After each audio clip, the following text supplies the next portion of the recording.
Hey, welcome back to the W. This is Karen Beldancy and Maisha Exits from YWCA Lincoln. This is our podcast, and we are so excited today because we have a guest in the studio with us with a wonderful story to share. I promise you, this will be one inspiring session. So, if you have any comments, please do so. We know this is a pre record, but we do look at all our comments and we welcome you to the show today. Today, we have Regina Sullivan with us. Welcome, Regina. Thank you. Thanks for having me. Absolutely. So, do you want to just before we get started, I want to say that, Regina, at the beginning of this year, we talked a lot about how we can make a difference and how do we kind of put our like imprint on our community in a way where we feel like we are seeing some sort of return, because a lot of times, especially at the beginning of the year, there was mixed emotions about how the year was going, right? Or how the projection of the year, how it would be going with the turn of a new administration, and people wanting people feeling a little bit hopeless, right? And trying to figure out how they fit in, how they make an impact, and how they can make a difference. And one of the things that we told our listeners, and what we continue to tell anybody we have this conversation with, is to get involved locally. A lot of times we look at what's happening federally, and it can be overwhelming, especially when you feel like you don't have the influence or the power to impact, of course, what's happening federally. And so a lot of times we tell people, well, look at what's going on locally, because that impacts, how the federal government shapes out, is what we're doing here locally. And are we sending the like the best people to represent us on a federal level? And, are we looking at our community and looking at the needs of our communities? And are we providing the resources to ensure that all members of our community, are successful?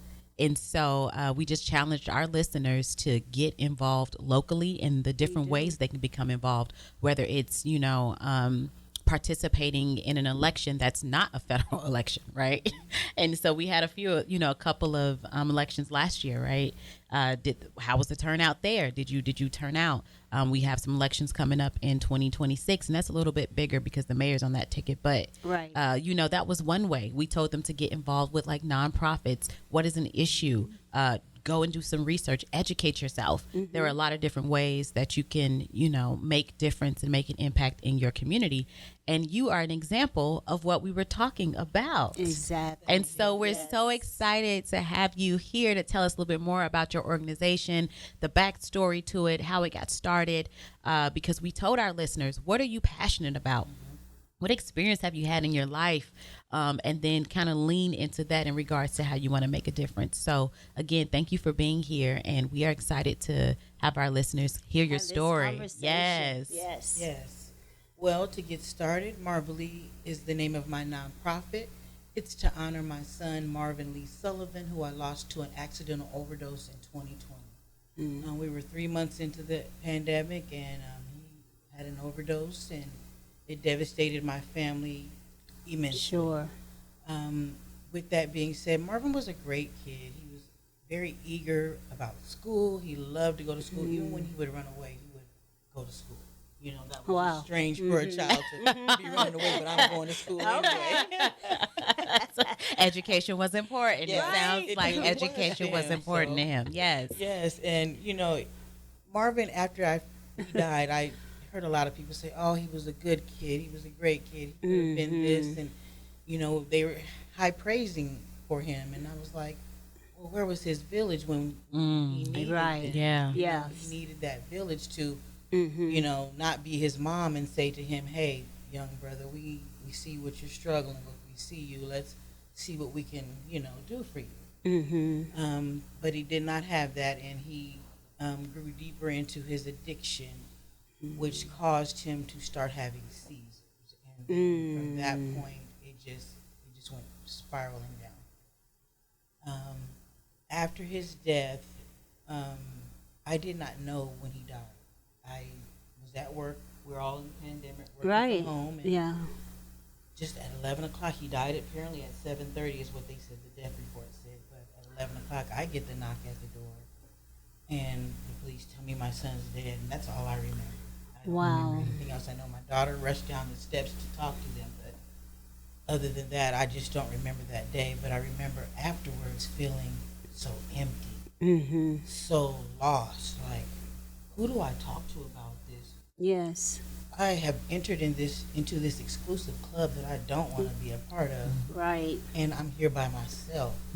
I didn't know, and it was mainly the accidental overdose thing. Like, I didn't understand it, and with that being said, I also had stigma because I thought this can't be my son. No, he, just was a lot of things that I realized that after his death, I was stigma. I had perfections for him. I had expectations for him, but Yes. that's not how he needed to heal. He needed a community to surround him and love him and village on him, be the village for him.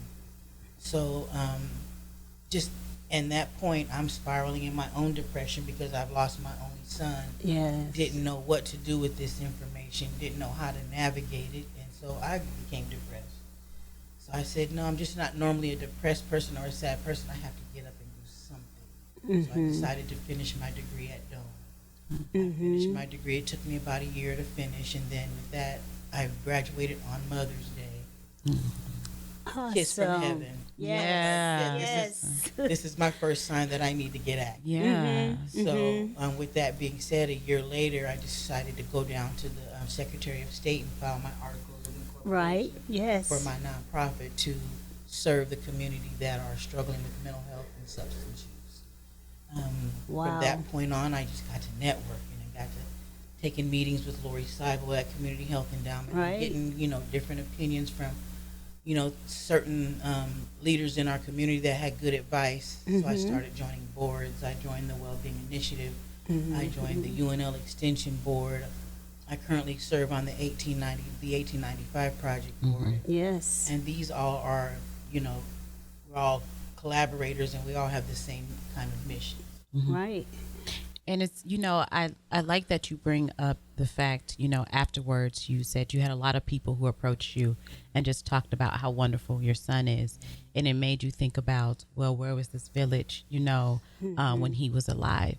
We always say, we talk about the village here. And we've talked about, how as an organization, we see ourselves as part of the village for our families that are, in need. Why is it important to have a village?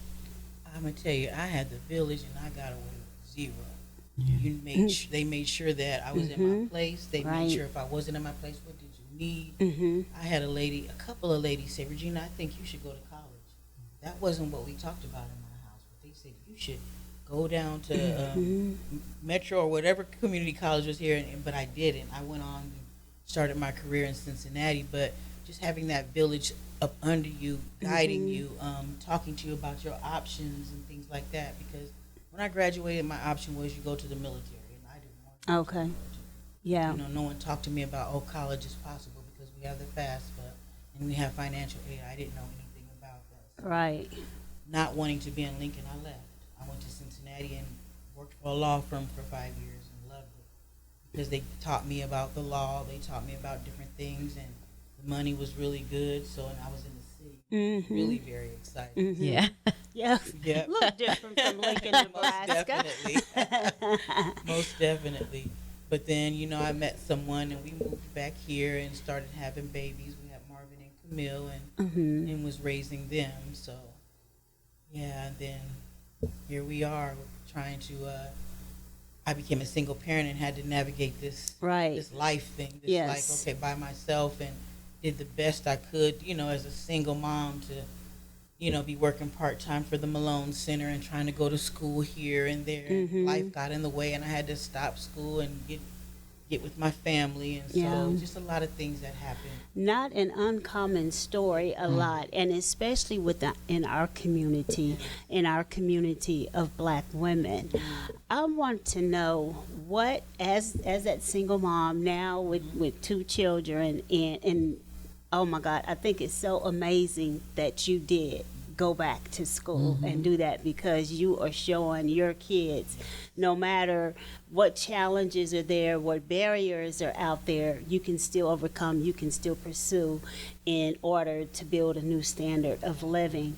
When we talk about the resources and the village, what would have been some of the resources that you would have needed, you would have wanted for yourself and or for your children?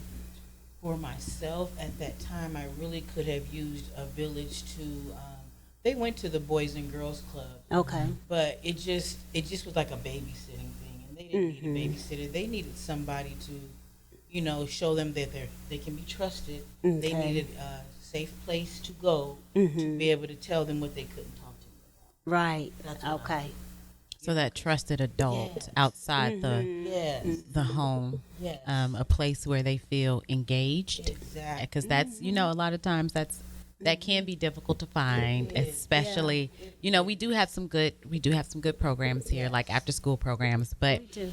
it is difficult to find something that will engage, and at a level where, they feel some sort of connection to it. Right. Because a lot of times when that happens, then you usually typically build the relationship with the adult that's a part of the activity that's really, engaging you, because they're really the driving force, around presenting whatever it is that has sparked your interest. And I know we do.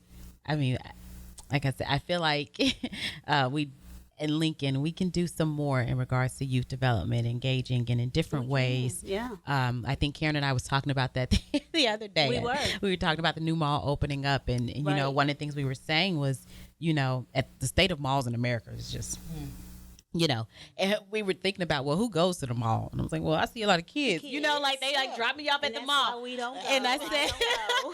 and I'm like, there are a lot of like teenagers at this mall. I was like, are they building something for them? Yes. In this mall? Like, are they building some type of space, for them to engage them? Because literally that's not your audience. I mean, I go into the mall Right. and it's just a bunch of kids, and that's where they go. They feel a little bit independent, free. Parents feel safe. Yes. Dropping their children off at the mall. And I just, Karen and I was talking about that. Like, what's going to be built in there for them? What space will be created, for those children to be engaged? Because we need more spaces here in Lincoln, for our youth. Yeah, Agreed. and it needs to be more intentional. And you really touched on something, Regina, when you said, I didn't know about the FAFSA.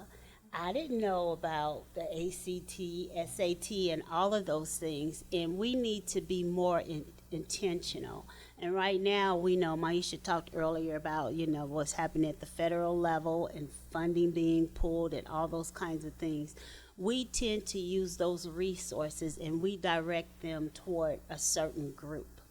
So if you don't fit in, the parameters or the demographics of that group, the chances of you really having that kind of information just poured into you and fostering whatever interest you may have beyond the K-12 educational system, that may not happen. And so to me, the ability to get that kind of information, not even only as a student, but as a parent, that is so needed and so important. Like you said, you didn't get that until a later point. Yeah. And, I think it's because we have families that are transitioning from surviving to thriving. Yes. Right. And exactly. so when you're making that transition, if you was always in survival mode, your Right. mind is not thinking about all those other things that just Yes. seems like electives and luxuries in your life. I went to work. I had to work to provide for you all. I didn't think about, higher education and what that looked like. I didn't think about, saving money. Like, what is that? Like, all my money is going back out into my family. There are different steps, and if you never had that example, if that was not what your household was like, which is a lot of us, right? Our households was really in the survival mode, and then they did a great job of letting us. You did a wonderful job of setting that foundation, so now that your children can be in that thriving mode. And so what does that look like? And you yourself set the foundation for you to thrive, right? You made it, like Karen said, you did it yourself, and now you're the example for your children and your children's children of what it looks like to be in the thriving part of life. And so I think that's a part of it too, is that a lot of us, we don't know the tools and resources because or our families didn't know because they were just living in a different time. Yeah, and and back to the pandemic, and my total condolences on Marvin's transitioning. But I think about our young people that spent so many years in isolation, because of that, and just became socially. Socially awkward, and not they don't know how to reach out and where to turn and all of that. And even though now we're quote post-pandemic, we still have the effects. We see the effects on young people. We still see that. And so, if you would tell us a little bit about what Marva Lee looks like as an organization. Yes. What are some of the priorities and the outcomes that you're doing?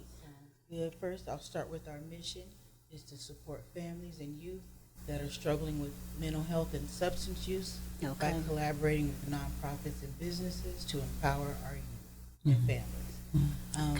I feel like I did that at the all-school graduation party, which was last month. This party was for our seniors in their community and all their family and friends to come celebrate their graduation, to come get empowered. Like you said, you may not know about the FAFSA, or you may not be able to afford to go to college. Right. So we had resources for success with jobs. You could get a trade in the park that day, a mentorship. We gave out Narcan. There was resources for mental health and substance use. So we just tried to have a realm of resources that you could choose from outside of going just to school, so you could have success. Marva Lee also is sharing. Well, I'm sharing my story. That's part of the reason that we are active in our mission, because I need you to know that my story is not a good one, but I'm changing my pain into my purpose. And with that being said, I want to be able to support you.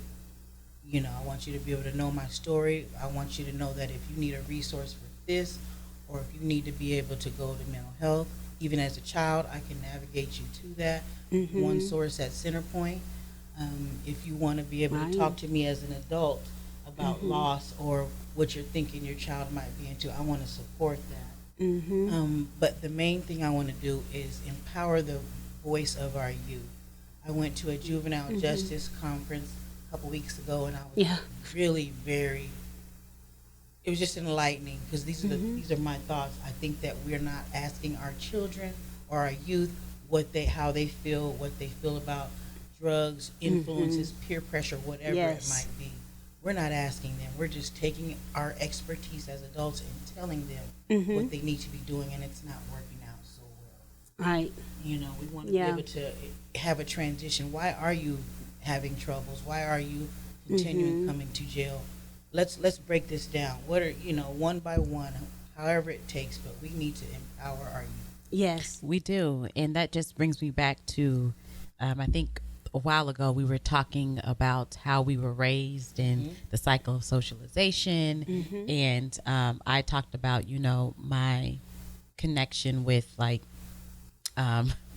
nerves. Like I couldn't say getting on my nerves, right? Because and because I didn't discover I had nerves until I got grown. You had nerves? Okay, yeah. So I didn't have nerves, right? And I couldn't have nerves, and how that transitioned into my adulthood, and when I started working with kids, and I had to unlearn it. Even though when I was younger, I knew that didn't feel good for someone to dismiss what I was feeling just because I was a kid, right? And I didn't pay a bill.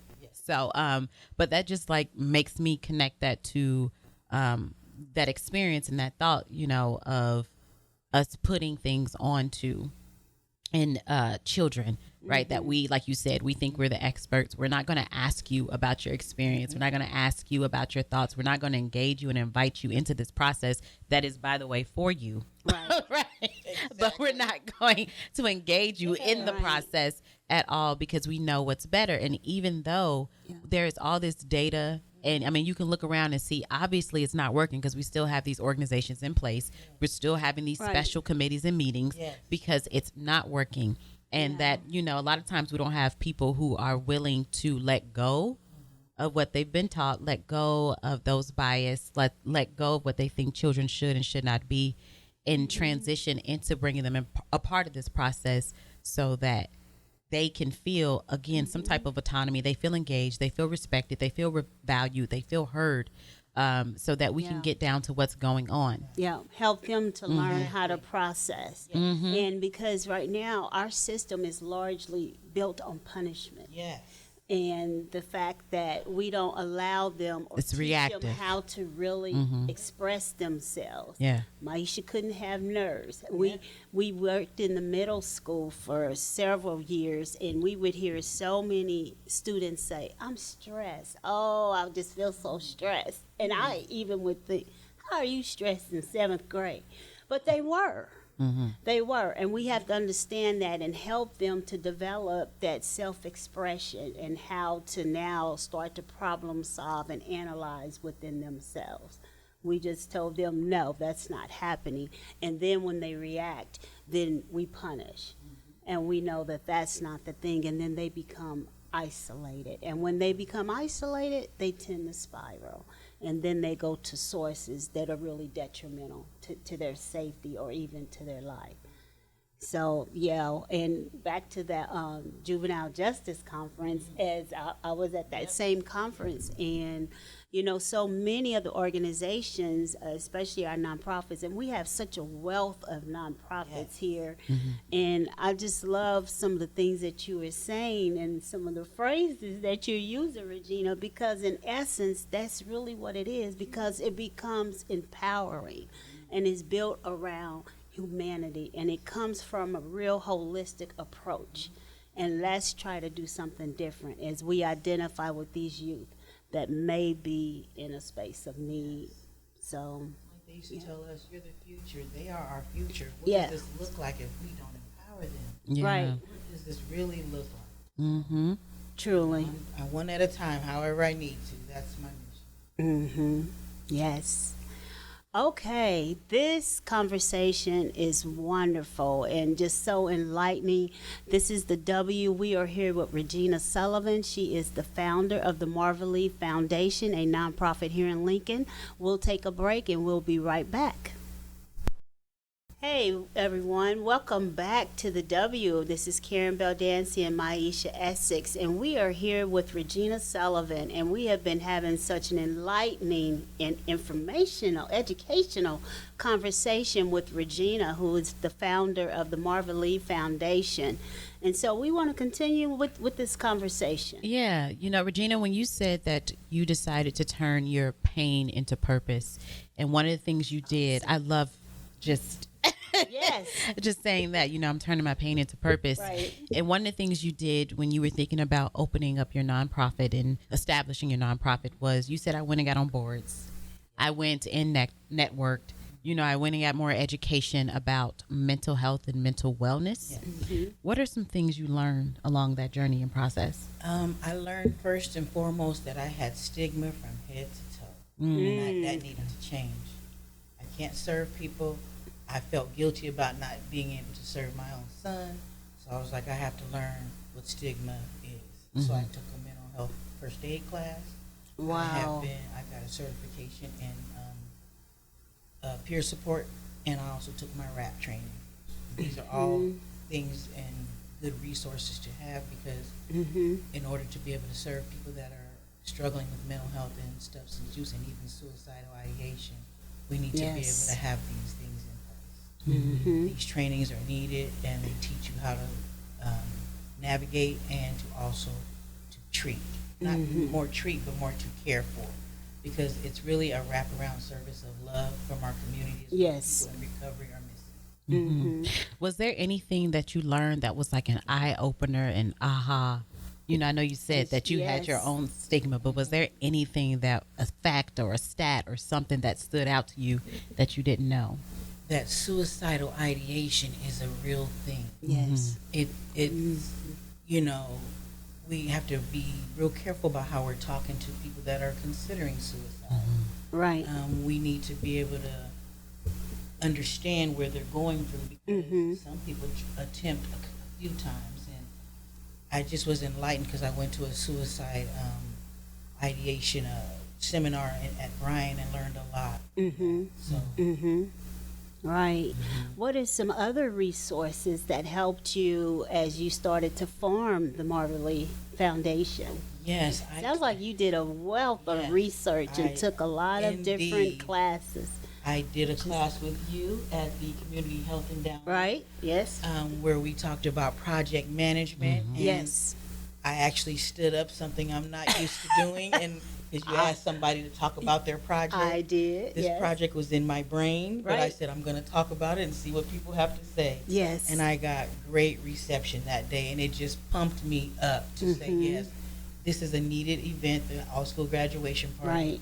And I think I can get a lot of support from the crowd. Was just Right. very They were positive, the and whole class. They gave me great ideas. Yes. They gave me some gems and what to do, and I was like, I'm running with It's this thing. going, yes, Yes. because I remember you were kind of Yes. teetering I with was. the I was idea. thinking I wanted You to. had it, you wanted to do it, and Yeah. wow. Yes, I Wow. thank you and for that. what an event. So give us a little bit more of that Yes. on the highlights. I was there, Yes. and let me tell you, if you weren't there, you missed it. Out. And that was Yes. the first, and I can only imagine what Yes. next year will look like, because I Indeed. know this is now a part of what Lincoln does to support our young people. Yes, this is an event for my community, the all-school graduation party. Yes. There were 4 food trucks that showed up. Yes. We had 27 vendors. Wow. We gave away 40 prizes plus 4 laptops. Yep. The last young lady that won a laptop did a backflip to me. And got her Running up the hill. Now, Yes. I need you to picture this. She ran up the hill Yes. and did a backflip. Yes. No hand backflip. Yes, she did. Very excited she was. Yes. She later came up to me and said, "Thank you so much. I'm going to Arizona State in the fall, and I wow. needed this laptop." I said, "Beautiful. Yes. Empowering our youth." I said, "My number's in the brochure. If you need anything else, I'll make sure our community comes together and we support you."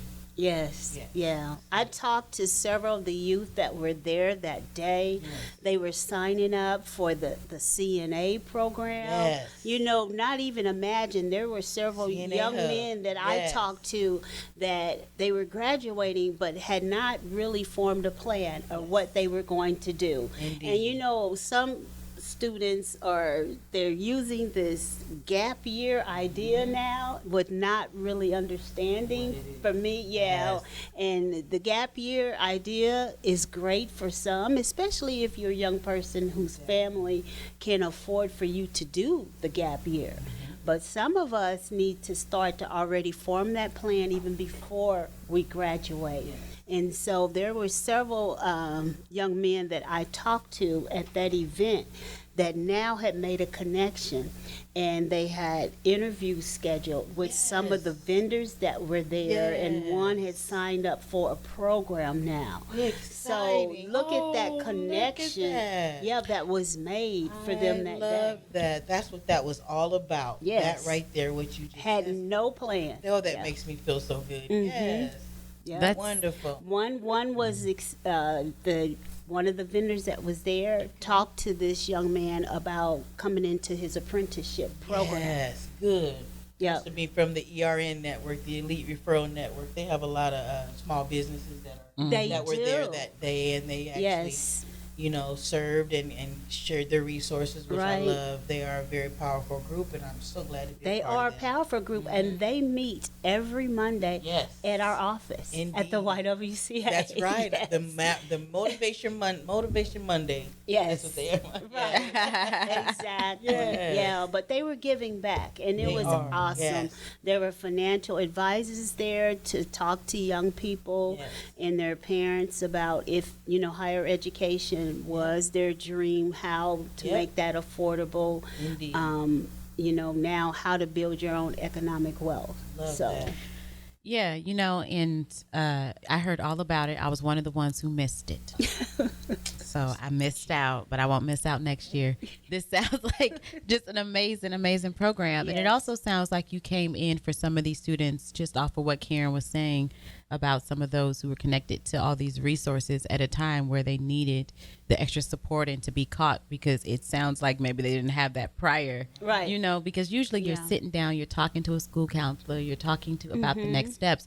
And the gap year thing, I don't think if I think a lot of it is not really this like new phenomenon of a gap year. I think Right. it's just the stigma behind I don't know what I'm doing next. Exactly. And so it's not that I want to take a gap year. It's not that it could be my family and I, again, we didn't have the resources. We don't know about FAFSA. We don't know didn't have about, a plan. but I know at the end of senior year, you're supposed to be doing something. Yes. Either going to college, and that seems like the number one thing you should be doing is going to college. But my family never had that conversation. Right. For some reason that I didn't get that connection while in school of someone talking to me about my next steps. And so I'll just say, oh, I'm taking a gap year. I don't think it's really because it's, you know, a parent who can afford a gap year or things like that. I think it's just a stigma of, you know, being honest about, I don't know what I'm doing next. I don't know where to go. I didn't get into college. I didn't even apply to college. I didn't know. And so for you to be there and your event to be there for those students to come and to really kind of catch, we have a group that's called Catch, and That's Why, to give, you know, those Right. resources that was kind of lost along the way. Yes.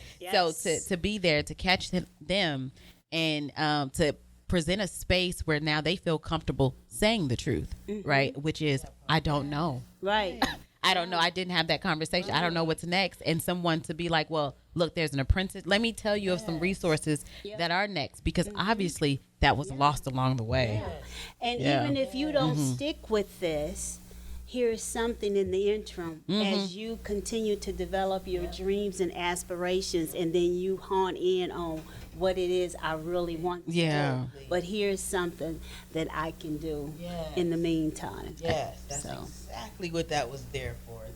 And it sounded like it accomplished what it was did. there to do. Yes, it did. So thank you so much. Thank I you. know the kids probably really, really enjoyed that. But can you Yes. tell us? So I know you talked. Is this going to be annual? I hope it is. This was the inaugural. Yeah. For Yes. the next till I die. Yeah. And then Okay. after that, I hope somebody carries it on. Carries it on. And big sponsors were there. Yes. I was really proud to see Very larger exciting. organizations Yes. there of the community that Indeed. understood what this idea was and said we need to Yes. put our resources into this idea because we're putting our resources into the next generation. Indeed. You know, as we always talk about that next generation, these are our next leaders. These are the next. Maisha started us out with about who our elected officials are. You know, who our policymakers will be. Well, it's them. It's going to be that next generation. So we have to pour in as much as we can into them to get them ready. And we have to set the standard and the example. So when they get to a place and they're faced with decisions Yeah. that'll impact humanity, that'll impact Right. people, they'll think about how their village and community showed up for them Exactly. and how important it is now to be a part of somebody else's village. In the different many capacities Yes. that we show up. Like I said, YWCA, we're a part of people's village. I think of right. us as that. Like, you know, we're just providing the support when they need it, when they need the information, when they need the help. Here we are. That we're somebody you can come to get these resources. And so we want to let our kids see this. So when they are now, like you said, in those driver seats, and they're running these organizations and nonprofits, and they're, you know, running to be elected, that they make this a priority, giving back, and you're setting the standard. Yes, and it's just so amazing to me, Regina, out of grief, the positivity, how you turn that and how therapeutic that was to you. And I just think about, you know, you said I became part of an exclusive club that I do not want to be a member of. And I just think if other moms, you know, could hear that, that I'm just, you know, hoping that this message could be so widespread that you can still continue to go on. You can still, in the memory of Marvin, and just think about it, he's successful because he's the reason why all this great touch is happening with all these other young people. Yes. So he did this. He is successful. This is his He legacy. yeah. It is, and how amazing that one of your big projects, the first one, Right. is an all graduation, and we know how important Yes. school was to him. So like that's so Exactly, amazing. Mama.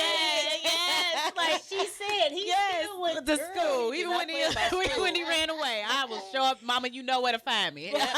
But I ain't coming home, but I'm going to school. When Between Marvin 8 goes and to 3, school. Mama, you know I'm at school. And your first thing was to have a graduation and an Yes. all school graduation. I think that is What a so novel. amazing. When Yes. I first So heard connected, that idea, yeah. I was like, wow. Yeah. Because there are a lot of students whose families cannot afford to have that graduation party. And when I first heard that idea from you, I thought, man, what a good idea. Yes. And I told you, I'm did. going to support this. I am going to do 100%. whatever I Yes. can do to help you with this idea. Thank you so much. It's so amazing. My role was little within this. So. Yeah. It all helps. It all comes together for the greater good.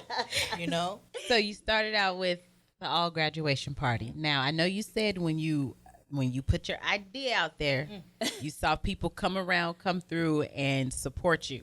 Is there another idea, or is there another What's event next? that's that your Yes. organization will do? We are doing a Manifest and Move event. It's a vision board Okay. and dance party. Not a dance party, but a Oh, dance why do I love that? Yes. Manifest and move. at I Zen love Salon. it. Yes. Miss Alita I Richardson look- is letting us use her space. Yes. Okay. And in collaboration Yes. with Whittemore Magic, and she's a dance fitness coordinator. Wow. So we're doing this on July 29th. It's a Tuesday from 2 to 5. Another way to Okay. empower our youth. Another way to get them excited about who they are. Okay. Put their visions on a board, stick them on your wall, and dream on. Yeah. Wow. So how are you getting the word out to the youth? So tell us the ages that are eligible to participate. We're going to leave it from 8 to 24 because I know there will be probably parents that want to come in. If some older Okay. adults want to come and be mentors to our youth, we gladly invite you to come do that. But we're Okay. going to have a snack that day. There'll be Okay. just vision boards. Everybody will have a party. A vision board. Okay. We will supply all the supplies. The dance is free. You know, everything's free. We just want you to come out Wow. and get empowered. Okay. Get your confidence up and get ready for the future. Okay. That's- So if someone in the audience wants to support, Yes. what would you suggest they do? I would suggest right now I have a flyer right now that you Okay. can definitely spread for me. It's on Facebook. Okay. If you want to do a monetary support, you can go to marvelee.org and donate there. Okay. Just to help us with the supplies and with the food and the empowerment of it all. So Okay. yes, but yeah, that and come. Send your youth. Send your youth. We're not exclusive to just girls because boys Okay. have goals and visions too. Absolutely. Wow, this is just so amazing. We are getting ready to go to break, but while we're on break, we want you to go to marvelee.org. Yes, marvelee.org. Take a look at marvelee.org, and we'll be right back. Yes. And we're back with the W, and we have been talking with Regina Sullivan, founder of the Marvelee Foundation, and just so excited with hearing everything that Marvelee has done within the community and then learning what's coming up next. It's just so amazing, this conversation today. Thanks for being here, Regina. Yeah, and so in this last segment, with the last few minutes, Karen and I are starting just a new little segment here where we are going to ask each of our guests a question in regards to, equity and inclusion and different experiences that they've had, because our guests have a wealth of experiences, right? Right. And so we're just going to spend a few minutes on this one. And the question is, and we invite you to answer this question too. So, leave a comment. Yes. This is a space where we encourage all to be a part of the conversation. Right. So the question is, how are community and institutional spaces racialized? Have you ever entered a space where you were not part of the dominant racial group present? How did it feel? Yes, I was working for an organization. I was brand new, and they was coming off of a bad situation, but it had been years. Mm-hmm. And so I was going around, networking what we do here now and how we do it. And the idea was to get patients and to have them get into a free medical or dental home, Mm-hmm. which was a great situation for people that can't afford it. Right. I went to one organization here in town and just was trying to get information, and he found out what I was trying to do. He told me to leave and don't come back here because he was thinking I was trying to steal his patients, or recruit patients from him. But I said it takes all of us to, Right. you know, maybe they don't want to come here. Maybe they can have a choice. And he told me to leave and don't come back. Wow. Yeah. I can say for me, this question, it's almost like, when have I not? Just a little bit. It has been Yes. plenty of times when I'm not. But, you know, we live in a town where, you know, you don't see, as you're not always in the space when you walk in and you see a lot of people that are reflective of you or your community Right. in regards to race. So I walk in a lot of spaces where I don't see Black people, right? Especially with work and my job it's changing, right? We are becoming a more diverse community, but it's not to the level of where we just want. A lot of times I still go into space and I'm like, oh, I'm the only one black Right. one here. And so how does that make you feel? I mean, it can put you on a little bit of an edge. You wind up trying to figure out, well, how should I present myself in this space? Because I know they're going to look at me and then judge all Black people based Right. off of how I'm acting or Right. interacting or engaging right now. Yep. I don't want to fit the stereotypes or the perspective that they already have Yes. of Black folks. And so now you're worried a little bit. I mean, not too much worried, but you are in a space where you feel like, you know, you have to. You do. All and right. You have to be the representative. Yeah. Like you, Regina, you were in the professional setting and you were representing that organization. And so I would imagine there's one way you want to respond as Regina, but I am representing the organization. And I can say, listening to both of you respond to that question, it reminds me when I came to the YWCA almost 10 years ago. It'd be 10 years in January. And out of 100, at that time, 128 years, there had never been an African-American executive director. So I was the first. And there was an article that was out that stated the first Black in this organization over 100 years old. And there were a lot of questions that I know I had to respond to that I know previous executive directors didn't. And so we take note of that. We do as Black women when we come into different spaces and how we're treated. And we shouldn't have to do that, you know. It prevents you from being your authentic self, It right? does. It really does. It makes you feel uncomfortable. But here's the thing: we live in a place where it's not. I mean, heck, I got to do it, right? You know what I mean? I got to show up in the space. You do. It's just where I live right now. Yes. But it does put you. I mean, you walk in, you almost like, well, will someone be able to relate with me? Right. If I start like right now, you see my hands, they're moving, right? Am I talking? Yeah. Is this going to make somebody feel uncomfortable or scared, or Yes. now I'm the angry? Because when we get passionate or when I talk and I start to use my hands, you know, like that. Yes. You're right. Yet constantly being judged. And Yeah. it's like, are you really listening to what I'm saying? You seeing my work, what I'm doing, and all of that.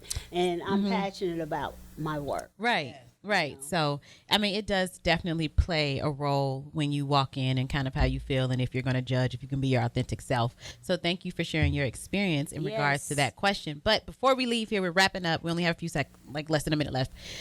Is there something else you would like to tell us? Are you doing anything else? Yes. Please come to the Overdose and Awareness and Remembrance event at Centerpoint on August 28th. I am their speaker, and I will share my story about Marvin and how I turned my pain into my purpose. Pain Into purpose. Love that. Yes. Wow. So when's the book coming out, Regina? When I get a staff. Okay. You know, okay, I need a staff. Right. Because I wear all the hats. I'm seeing chapters here. Right. in this book. But just think It's about gonna help it, so many because people. That would be so healing, Yeah. that story. Truly, I agree. For others. I Yeah. mean, just really. Yes. Truly. Regina, this has been an amazing, an you. amazing conversation with you here and what you've done, this tragedy into triumph with the Marvin Lee Foundation in the memory of your son Marvin. Yes. We just thank you for being a part of this community and wanting to put all these resources back here into our community. Indeed. It means so much. Thank you. Thank you. Well, we'll see you next time. Thanks for listening.